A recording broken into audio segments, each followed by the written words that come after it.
भोंदू अशोक खरात प्रकरणात महिला आयोगाच्या माजी अध्यक्ष रुपाली चाकणकरांची एसआयटी कडून पाऊण तासापासून चौकशी सुरू आहे। एसआयटी प्रमुख तेजस्वी सातपुते स्वतः त्यांची चौकशी करतायत। नाशिक गुन्हे अन्वेषण प्रशिक्षण महाविद्यालयामध्ये चौकशी केली जाते।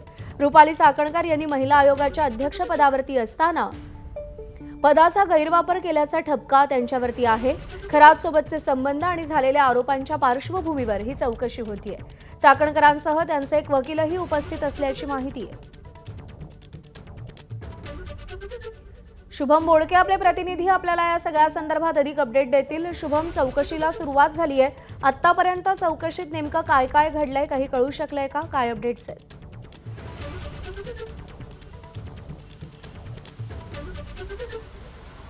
नक्कीच खरं तर रुपाली चाकणकर यांची एसआयटी कडनं गेल्या पाऊण तासांपासून चौकशी सुरू झालेली आहे।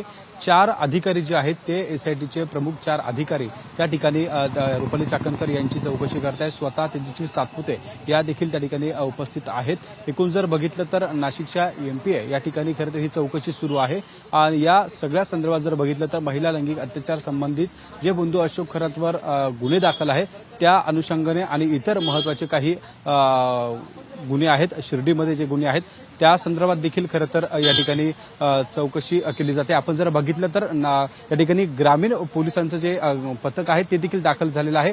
स्वतः तपास जे अधिकारी आहेत सूर्यवंशी म्हणून ते अधिकारी देखील या ठिकाणी पोहोचलेले आहे।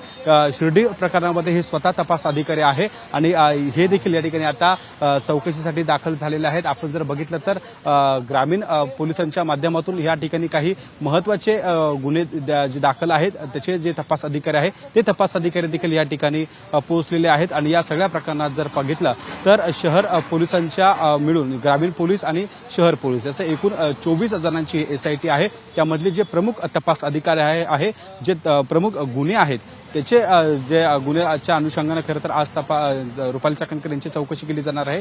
या सगळ्या प्रकरणात जर बघितलं तर या रुपाली चाकणकर यांच्या चौकशीमध्ये सध्या सगळ्या गुन्ह्यांचा एकंदरीत जो काही आढावा जो एसआयटीने घेतलेला होता त्यामध्ये अनेकदा रुपाली चाकणकर यांचा थेट संबंध त्या ठिकाणी या प्रकरणामध्ये पाहायला मिळाला होता। त्याची पहिली चौकशी केली जाणार आहे आणि त्यानंतर एक गुन्ह्यामध्ये रुपाली चाकणकर यांच्या संबंधित काही जे पुरावे एसआयटीच्या हाती लागलेले आहे ते देखील त्या ठिकाणी त्यांच्या समोर त्या ठिकाणी घेऊन तो देखील तपास खरं तर रुपाली चाकणकर यांचा एसआयटी कडनं केला जाणार आहे। शुभम, धन्यवाद दिलेल्या या सगळ्या सविस्तर माहितीसाठी।